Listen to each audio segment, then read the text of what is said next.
on this episode of The Brothers Mysterium. And we've got quite the experience for this episode. You would, wash your hands in the bathroom, come out, sit on the couch, and the next, 5 minutes you'd hear the water turn on. And full blast, not just like a drip. I've overcome my skepticism. I'm not just a stick in the mud anymore. And then they found the Ouija board, and they were really upset about it. And they immediately broke it and took it with them and said that this may have invited more spirits into the house and more energy. My brother and I have always been intrigued by the unexplainable. Like many, we're fascinated with stories of the supernatural, fringe science, and modern-day mysteries. Though we've seen no first-hand proof of its existence, our minds remain open to the possibility.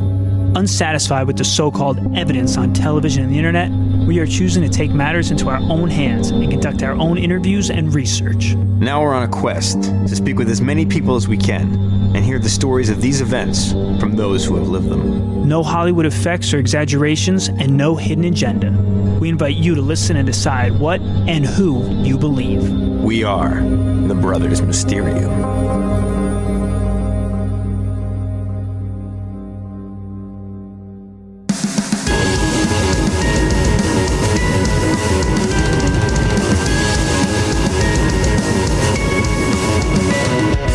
Hello and welcome to the Brothers Mysterium.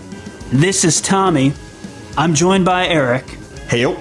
And this is part 2 of our Haunted House series.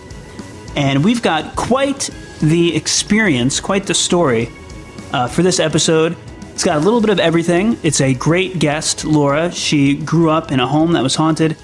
And basically it hits almost every haunted house cliche you could possibly have. Indeed, which is... that's a good thing. It's great. It's good. It's a lot more in-depth. We kind of wanted to start off by just kind of dipping our feet into the pool of haunted houses with episode 1 with some shorter stories. So this is a longer one with a plethora of topics and events and occurrences that will definitely leave you wondering if haunted houses and spirits in them truly do exist. The Brothers Mysterium.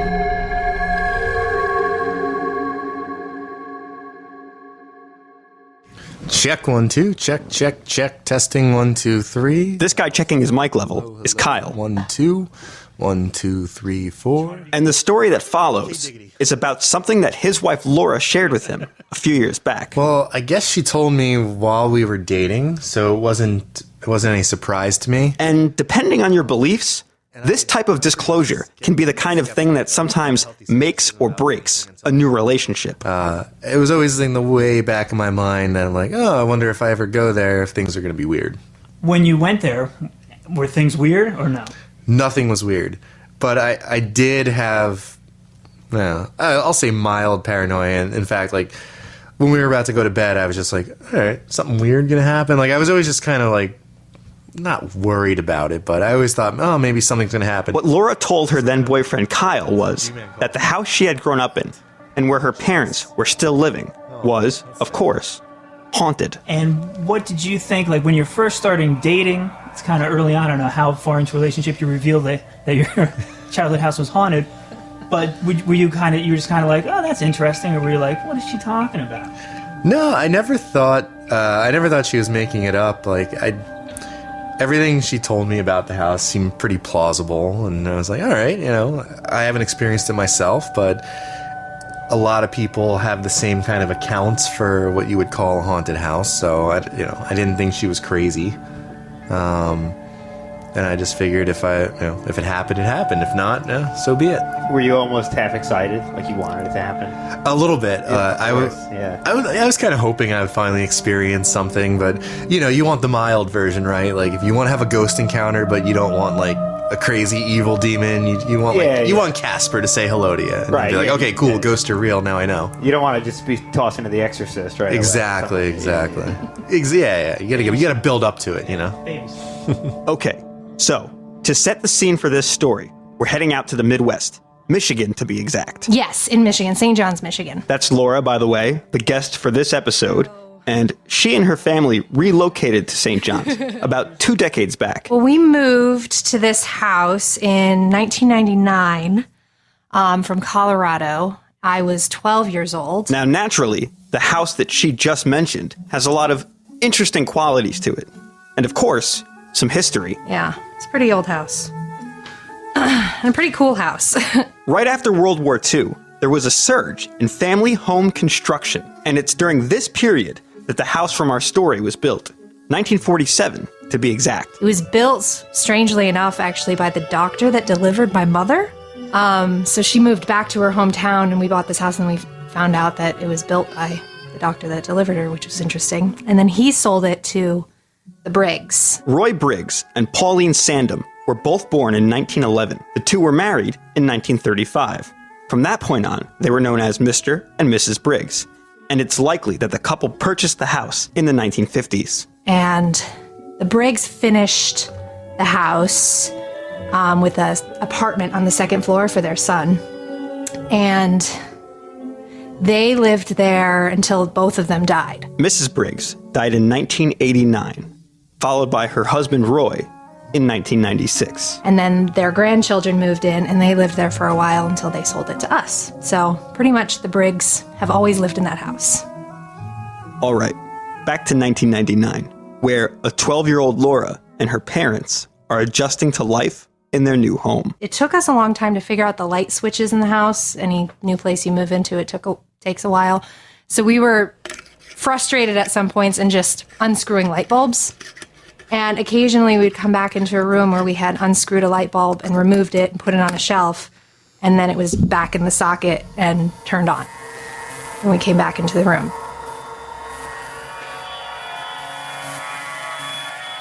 Just kind of like, did you do that? Did somebody... It was weird. And then the other thing is that all three of us, my mom, my dad, and me, I'm an only child, kept feeling like there was always someone behind us. Just like this presence, just kind of, you think you see like a shadow in the corner of your eye, and you turn and nothing's there. I guess, it's an old house and it's a new house, so we didn't really think too much of it. It's just kind of creepy. But then other little things around the house just kept happening on their own. The water faucets was the big one that I remembered. You would, wash your hands in the bathroom, come out, sit on the couch, and the next, 5 minutes, you hear the water turn on. And full blast, not just like a drip. Full blast, and you come back into the room and you turn it back off. And this happened in all the sinks in the house pretty frequently. So that was really weird, and that was the one that happened to me the most often. Most of the experiences happened to my mother, and she would tell us about it later. But that one happened to me a few times. Other things that happened, a really weird one was it's like a 50s kitchen, really kind of cool. And there's a blender that came with the house. It was built into the counter. So this was Mrs. Briggs's blender. And my mom would use it. It was still like a working blender. The motor was under the counter. And one time she had just finished using it, cleaning it, putting all the separate pieces away and all their separate parts in the kitchen. Walk out of the kitchen and minutes, 5, probably less minutes.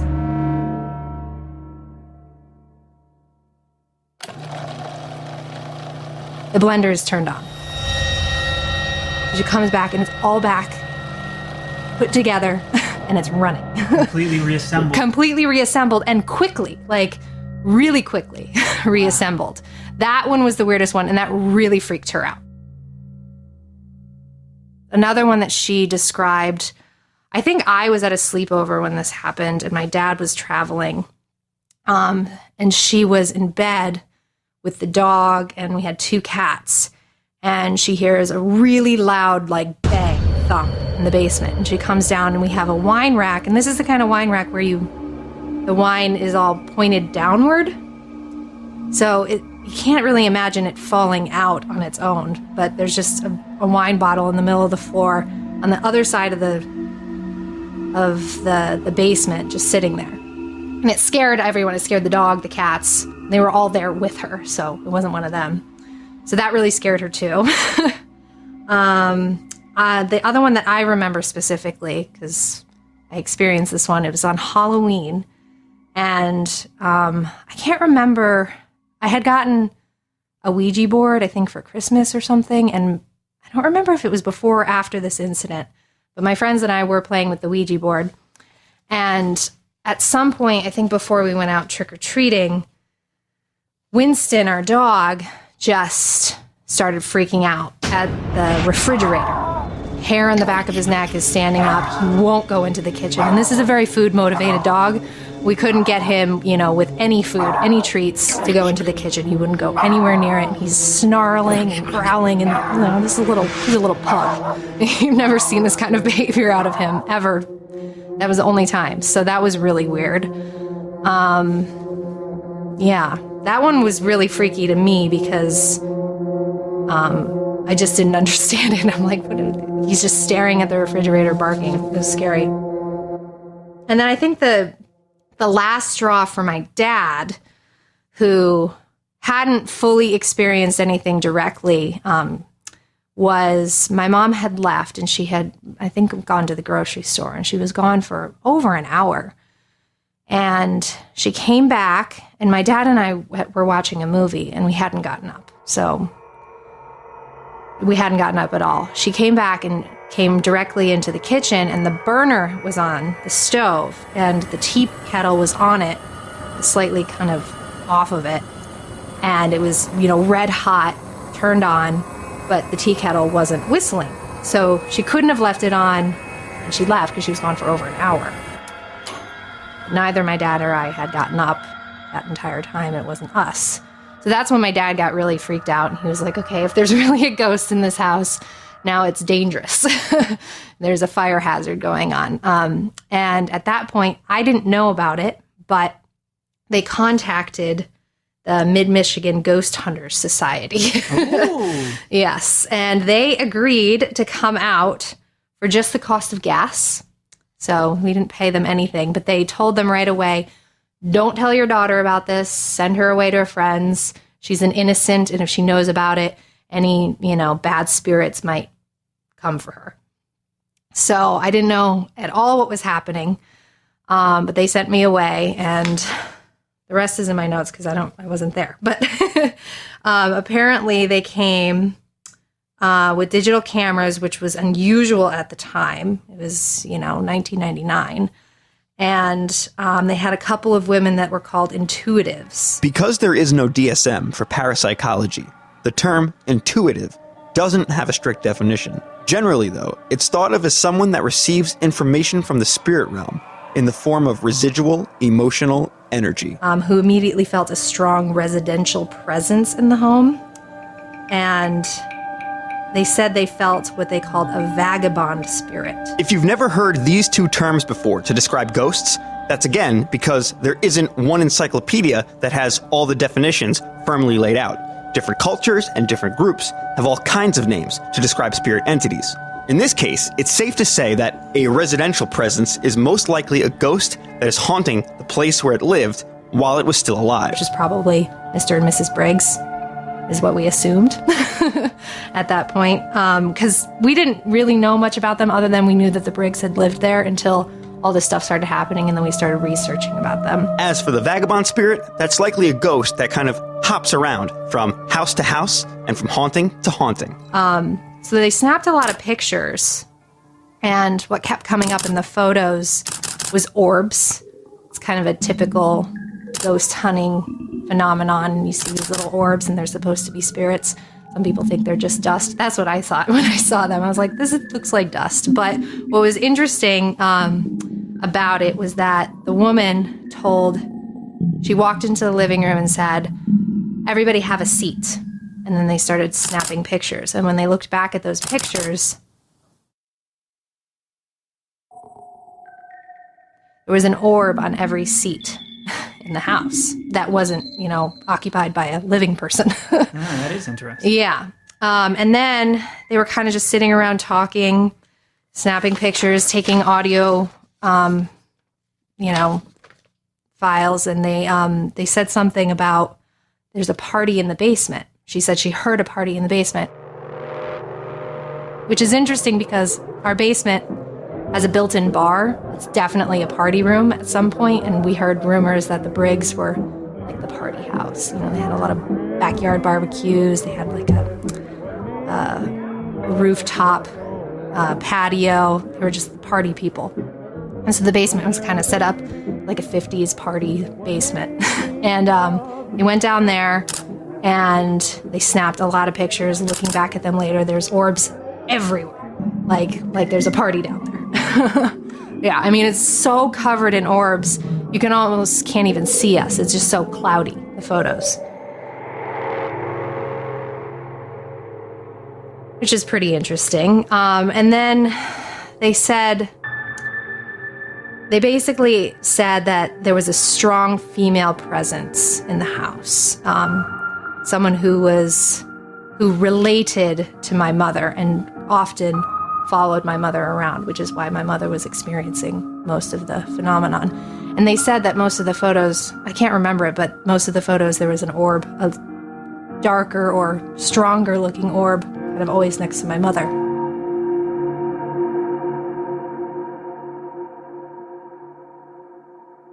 So they asked if we wanted the home cleansed, and they said yes.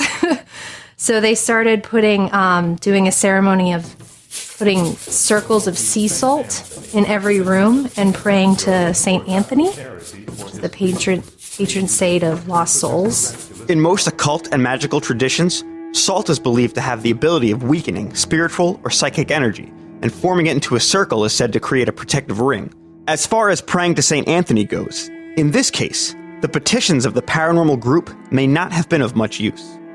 Though he is the patron saint of lost souls, the souls that he is said to provide guidance for aren't the spirits of the dead who haven't found eternal rest, but rather they're living individuals that have lost their way on the path to salvation, and they're asking St. Anthony to help them kind of course correct before they die so that they don't end up in hell.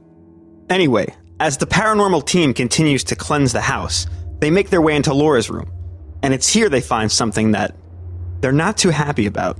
And then they found the Ouija board, and they were really upset about it. And they immediately broke it and took it with them and said that this may have invited more spirits into the house and more energy, especially since we had been using it on that Halloween when there was maybe a bad spirit in the house that the dog was barking at. So they were like, never bring another Ouija board back into this house, basically. It's like a portal. So I think they did, some holy water, and that was pretty much it. As far as the investigative side of the paranormal group's visit goes, the photographs of the orbs weren't the only artifacts they found to suggest a haunting. We did get one recording of something that sounded kind of like a whisper, that sounded like, "Get them out." But it was really like, when you watch Ghost Hunters, like sometimes you feel like it's a little contrived. Right, yeah. That's how I felt about this one. It sounded like a voice, but I wouldn't have heard "Get them out" unless someone told me that's what they're saying. Power of suggestion. Yeah, exactly. So I'm not sure of that, and especially since, the story that we're going with is that this was Mrs. Briggs, and she died quite a few years before Roy did, and what they were saying is that she stuck around because she wanted to stay with her husband.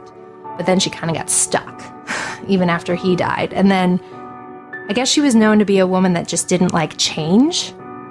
And so the fact that, when her grandkids came, those are her grandkids. It's not a problem. But as soon as these new people came and they moved all their furniture out and changed things, that's when she starts getting active because she doesn't like change. So that was the theory, I guess, behind. That is pretty common. We've heard that a lot. Yeah. People start renovating.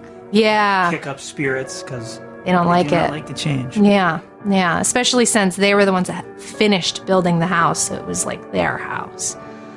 But yeah, so after that, there literally was never an incident ever again. So the cleansing worked. The cleansing worked.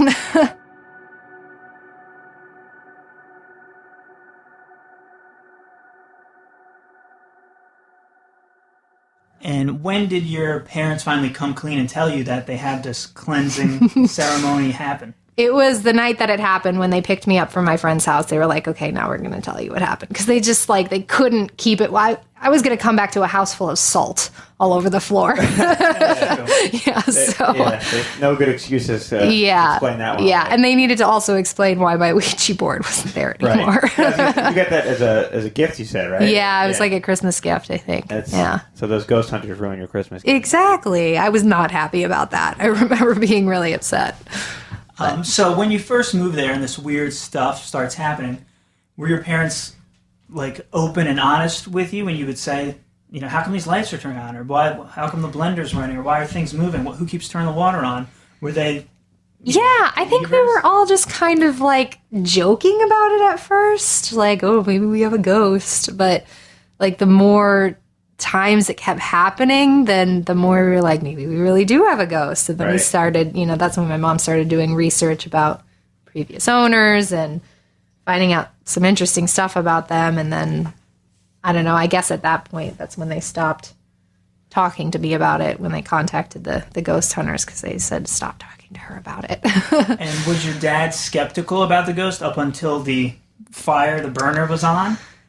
I think he was having, the water faucets, the light bulbs, and the feeling presence. He was experiencing all of those things as well. It was those specific, really specific things that only my mom was experiencing, but he believed her. I don't think he ever thought that, she was making it up or that she was crazy. So I think that there was probably a bit of skepticism, but he also felt that what we were experiencing was very real. Right. And if he's witnessing it too, it's hard to deny that. Exactly. Were you ever home alone? I mean, you were only 12, but what was it like for you living in that house? Were you ever scared while you were there and this stuff was going on, or was it more just kind of that's weird? No, we were never scared. In fact, I was almost excited at the idea of having a haunted house. This was after they had told you about the ghost hunters coming out. Yeah. Well, and before, because we were experiencing things too, and we were kind of joking about our house being haunted, I was keeping my eye out.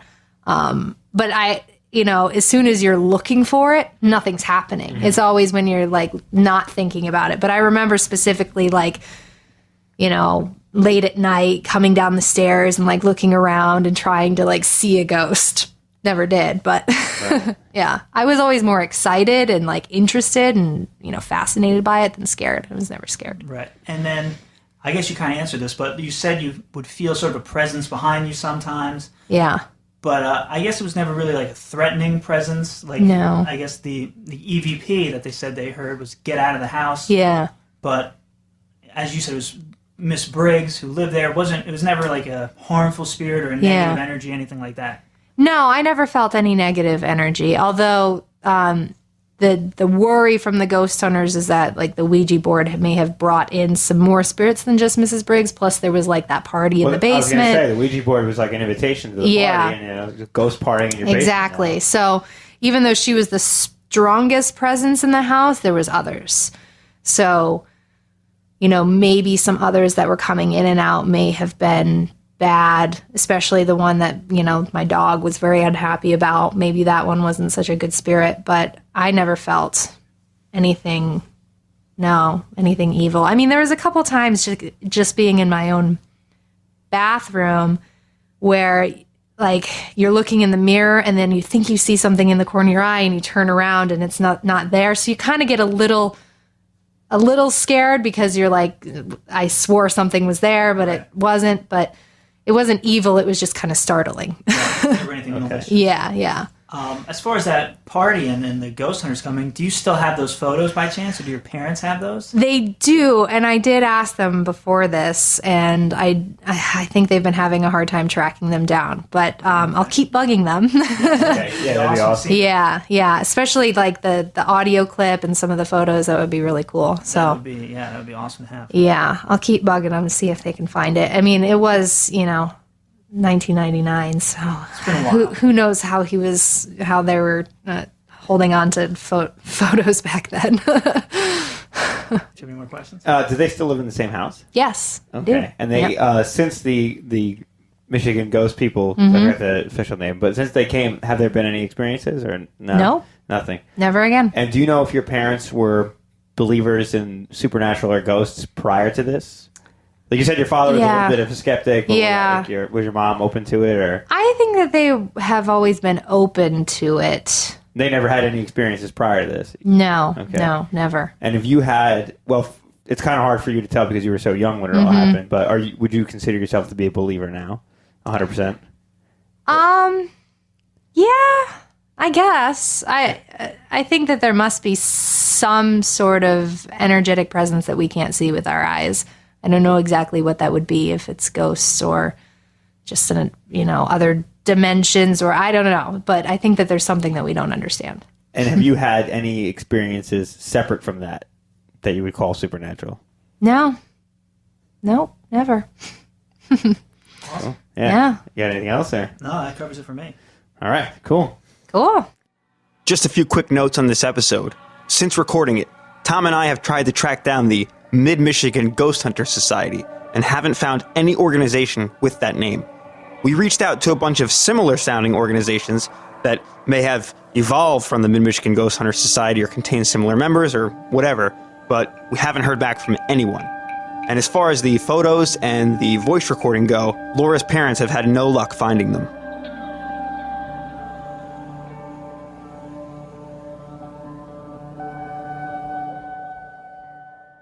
So again, want to thank Laura, awesome guest. We get interviews any way we can, and she invited us into her home, not the haunted home, and let us sit down with her. I wish it was the haunted home. And chat with her. So it was great. Face-to-face interviews are always awesome.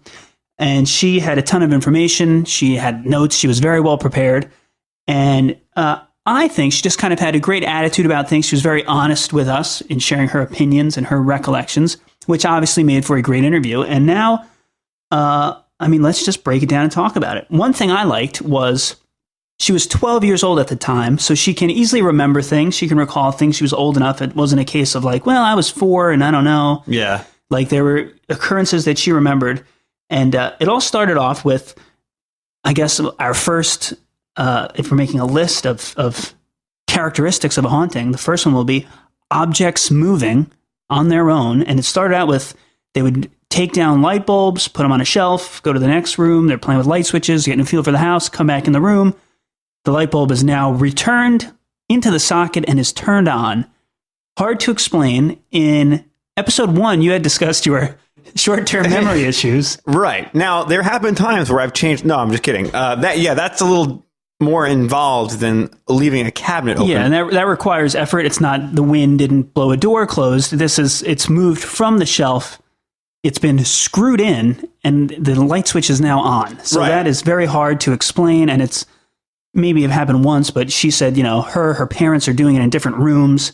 And I would classify that in the middle of what I had said in the previous episode, where I said there was, 3 levels of hauntings. Lights go on and off. That's what they do. Sometimes they seem to go on and off by themselves, may or may not indicate a haunting. However, lights do not remove themselves from the closet and screw themselves back in and then turn themselves on. So that's a little more difficult to put your finger on. The next characteristic that is a classic haunting aspect is this feeling, this presence. Someone's behind you, someone's watching you. Again, it was mentioned by Joey O in episode 1 of this series.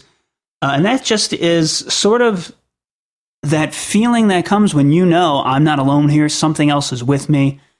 And it's classic. Haunting 101. And it's Haunting 101. The next thing that goes along with that would be shadows, figures, seeing movement in your peripheral vision, the corner of your eye. You see something, you look, nothing's there. That's another classic aspect that Laura and her parents had all experienced. Followed by another topic that has been mentioned on the show before, which was touched on by Tina during our School Spirits episode 12, dealing with haunted colleges and campuses and dorms, which is faucets going on and off. And again, Laura said this wasn't like you wash your hands, you walk out, and now you hear like a dripping. It was like you wash your hands, you turn off the water, you're leaving, and then you hear full blast, the water's back on, you go in, you have to turn it off again. That's one of those instances where I always want to hear whether or not someone actually saw the faucet move. Well, here's what I think is interesting. And you could say, like, oh, it's bad plumbing. But so she washes her hands, physically turns it to the closed position. The water's off. She leaves. When she comes back and the water's on full bore, it's not like she said, I'm moving the handle and it just wouldn't go off. She just turns the handle back and it stops. Yeah, so plumbing is very black and white in that way. If you close the valve, it's closed. If it's not going to close, it won't close, or it'll close and you'll know it's not closed because it'll maintain like a drip. Because there's always pressure in those water pipes, but yeah, they don't shut off completely, and then like that they're back on. Right, and which is physical manifestations where whatever this spirit, this ghost is doing, it is. Not just a spirit that you see. It's physically moving objects, turning things, screwing in light bulbs. And we've said this before as well in the show, and it could be because it's new technology or it's different, but spirits just love to turn things on. Whether it's lights, whether it's radios, it's TVs, it's faucets. It's a turn on for ghosts. Yeah, turn on to turn things on. If ghosts had a Tinder account, their turn-ons would be turning things on. And now, speaking of these physical manifestations and moving things, probably to me the most incredible account is the blender. Yeah. Where the mother has the blender away, steps out of the room for a few minutes, comes back in, and the blender is not only fully assembled, but is turned on yet again. And that is crazy because, a blender's got a lid, it's got the base is built into the counter as Laura described it, but you got to put the cup on top of that, then you put the lid on that. Then you switch it on. That's a lot. It's not like a mug fell off the side of the table. Right. Once again, this falls into the category of the middle of the road.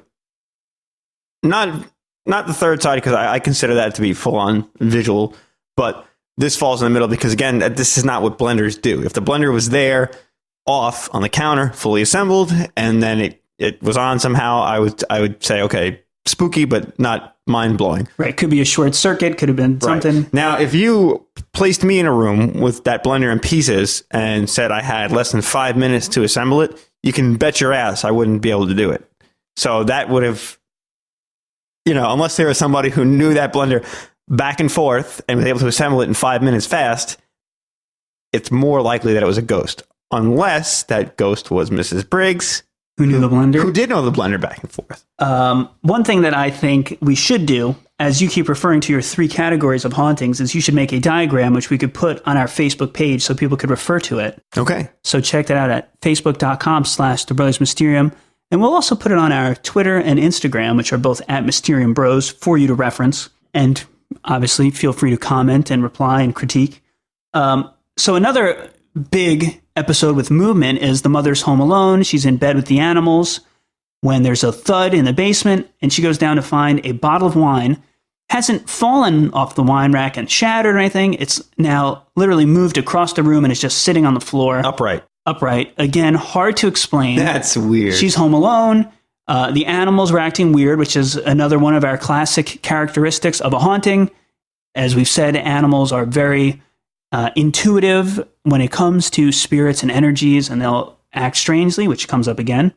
But again, this wine bottle didn't just slide out and break, and you go, okay, it's across the room, and it's just sitting there. So it's very, very strange and hard to explain. Yeah, that's like a 1 in a million shot for the wine bottle to like to it end fell up like and that. rolled and then popped back up. Yeah.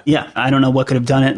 If it was loose, it would have fallen. It would have broken. It's a wine bottle, so there's no way that I could think of physically to explain how that could have happened. Mm-hmm. Then there's the incident connected to the Ouija board, and Ouija boards is very requested. So I will let you know now that will be appearing in season 3, an episode or more than one episode on Ouija boards. And we're going to record ourselves doing many Ouija board experiments for that one. So not only will it be us reporting firsthand stories to you, it'll be us creating our own. You can experience our firsthand stories. Yes, you can listen while we board it up. Damn. Ouija boards could be another classic haunting element. A lot of people talk about them and how they invite in spirits and things like that, which could be the case here. We'll go more into Ouija boards in our Ouija board episodes. Another thing that's a classic haunting, as we found, a lot of times women are very spiritual, they're more connected, they're more open. Everybody, or not everybody, a lot of people that we talk to in interview will say, well, a lot of our guests are women, but they'll also say, my mother had this experience, my aunt had this, my grandma used to always tell this story. And it's not as much with men, but I find that there's always a skeptical dad. Wasn't so much in this case where the dad didn't believe the mom or anything like that, because he was experiencing it too, but it did just strike me to mention how there's often the dad is the one who's like, no, come on, you're crazy, you imagined it. And then it takes one big event to really stir things up. Laura's dad was not that skeptical in this instance, but there was a big event with the tea kettle. And that's when it kind of takes a turn from, oh, there's some weird things happening. There's a little bit of an energy following us around. Things are moving to like, it's getting a little bit dangerous. Yeah, once it becomes a fire hazard, that's when the ghost has crossed the line and now dad has to get involved. And that's when they make the decision to bring in the paranormal team. They come in and do some investigating. They get a lot of photos with some orbs, especially around Laura's mother in the basement where they used to have parties. There are many, many orbs. I'm not sure how I feel about orbs in general. Right. I'm kind of skeptical of them and what they mean and what they could be. Yeah, I don't jive on the whole orb thing too much. Yeah, something about it kind of annoys me, which Laura even said she thought it looked like dust. And then there's the EVP that was somebody kind of whispering, get them out, which she said, again, she wouldn't have heard it unless they said it to her. And I kind of hate EVPs because a lot of the time exactly people want to hear something so bad. And that's why on every TV show, they'll say, did you hear it? This is a great example. Did you hear it? It says, get them out. And they replay it 3 times. And underneath in text, it'll say, get them out. And then the power of suggestion, the more you hear it, the more you look at it, then you start forming those words in your head, as opposed to them saying, listen to this, tell me what you hear. You listen 3 times, you go, I don't hear anything. And the only sound you hear on the EVP is like, right. Like, I mean, you read the words, get them out. It all makes sense. As we talked about, ghostivation, the motivation of a ghost, which is a word I would like to try to get to catch on, because that would be great if I create a word in the paranormal community.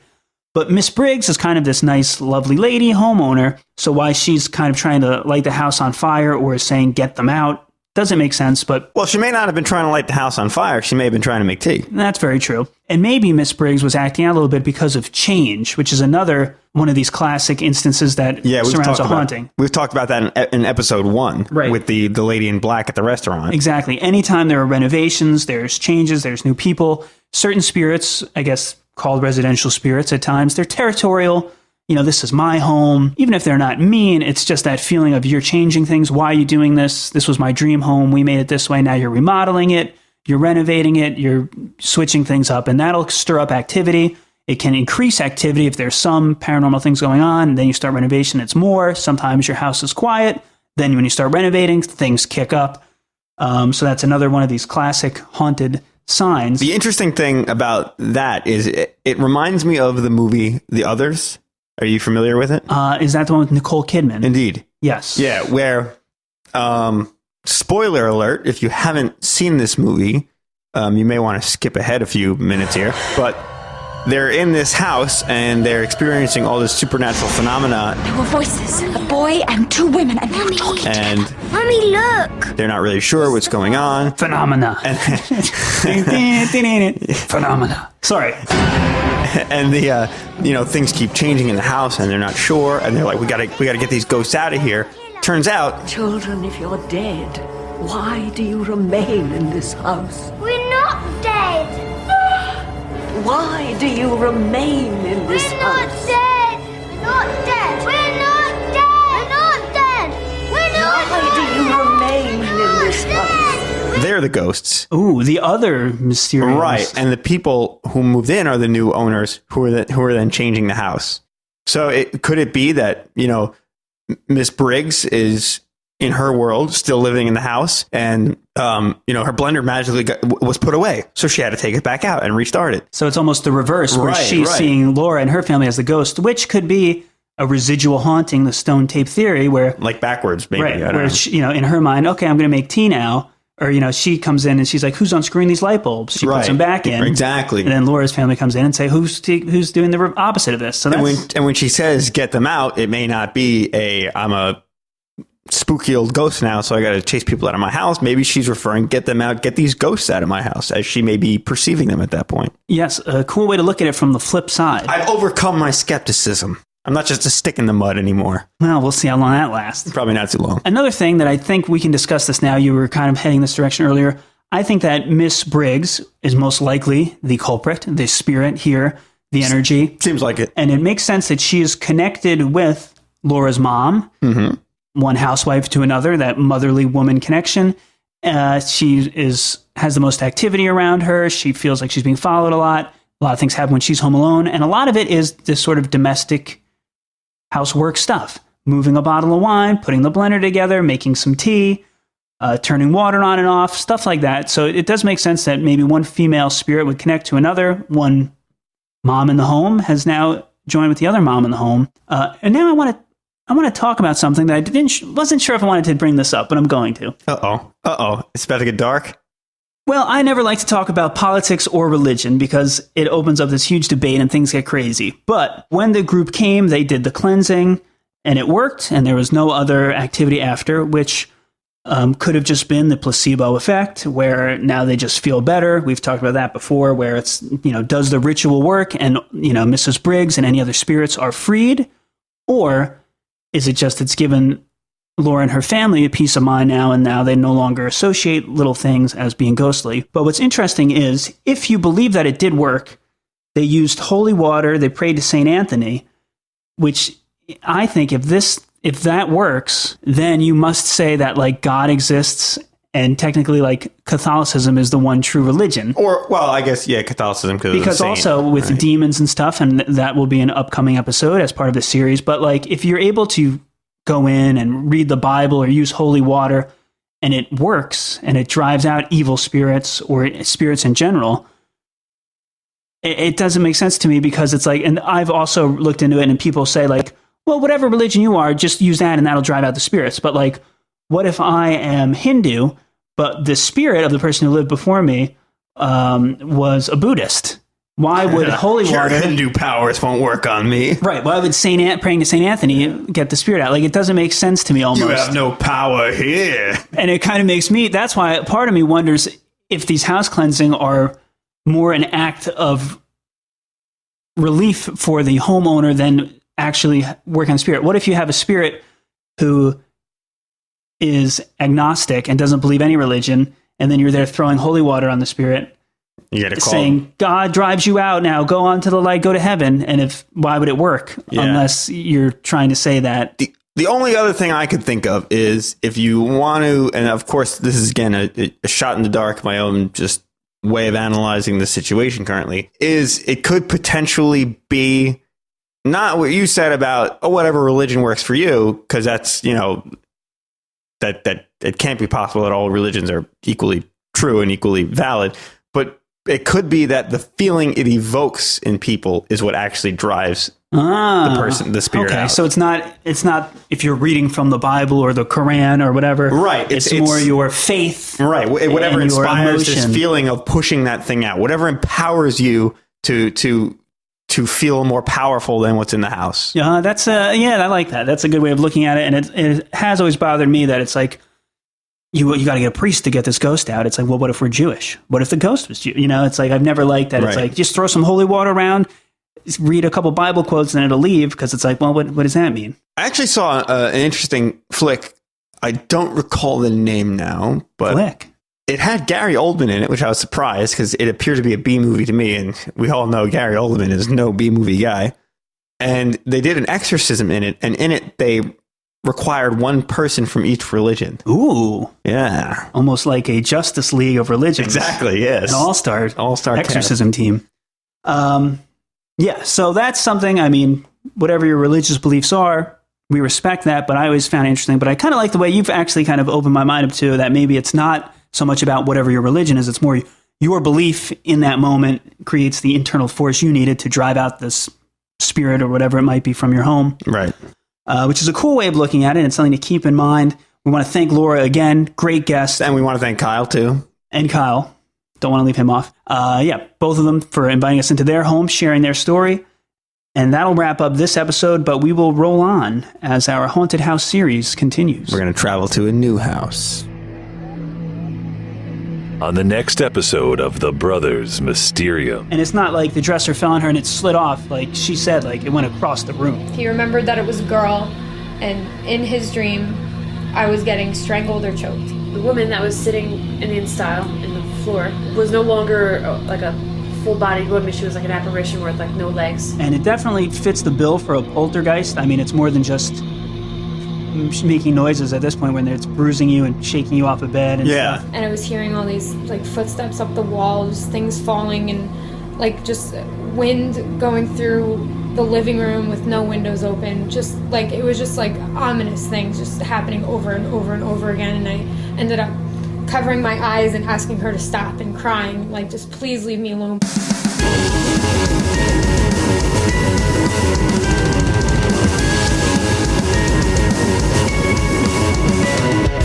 The one and only clip heard in this episode was from The Others, released in 2001, produced by Ken Allen Cruz and Wagner Productions, distributed by Dimension Films. Songs heard in this episode include Pare Pavan, conducted by Sir Malcolm Sargent, and Don't Tell Mama by Willie Johnson with Thelma, published in 1951. If you enjoy listening to The Brothers Mysterium, we ask that you please rate and review us on whichever podcast provider you prefer. If you want to get in touch with us, you can do so at thebrothersmysterium@gmail.com, facebook.com/thebrothersmysterium, youtube.com/thebrothersmysterium, and at Mysterium Bros for Twitter and Instagram. As always, we want to thank the guests who were on the show today, Laura and Kyle, and as always, we want to thank you guys, the listeners, for listening to us.